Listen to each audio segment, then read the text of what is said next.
आइए एक भगवान के अवतार की कथा जिसमें भगवान पिप्पलाद बने हैं। नंदीश्वर जी कहने लगे कि एक बार जब वृतासुर प्रकट हुआ, ये वृतासुर की कथा आपने सुनी है ना, जिसमें कि वज्र बनाया जाए तभी वृतासुर मरेगा, है ना। तो जो वज्र बनाया गया वो दधिच मुनि की हड्डियों का था। इनके पास आए, निवेदन किया, हे मुनि हमको आपकी हड्डी चाहिए।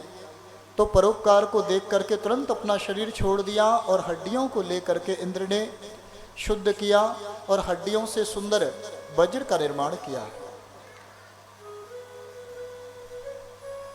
और वज्र के द्वारा वृतासुर का उद्धार भी हुआ। लेकिन जब दधिच ऋषि की पत्नी सुवर्चा आई, आकर के इन्होंने देखा कि मेरे पति के प्राण देवताओं के कारण गए हैं, इनको बड़ा भारी क्रोध आया। क्रोध आने वाली बात ही थी, इसलिए तो विवाह में कहा जाता है, एक वचन होता है, आपने सुना होगा लेकिन ध्यान नहीं होगा, मैं 7 वचन दोबारा सुना दूं।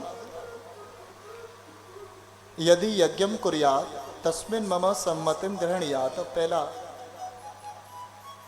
यदि दानम कुर्यात मम सम्मतिम गृह्णात।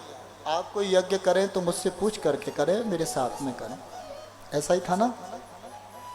यदि दानम कुर्यात, आप कोई दान करें तो मुझसे पूछ के करें।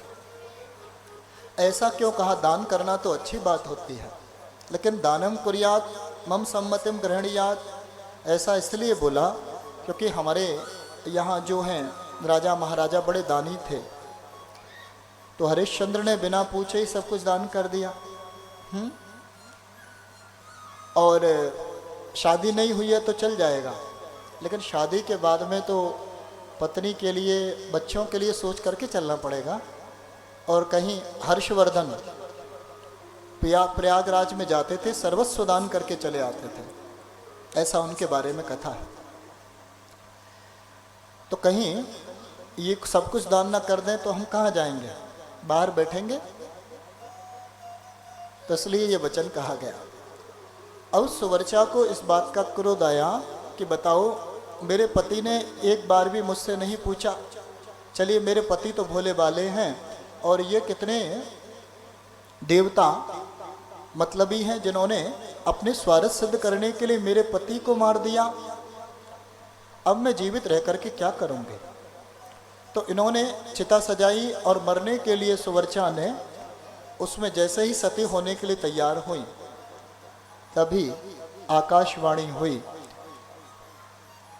कि हे सती देवी, तुम्हारे गर्भ में तुम्हारा भगवान शिव का अंश है, कृपया इसको साथ लेकर के तुम सती नहीं हो सकती।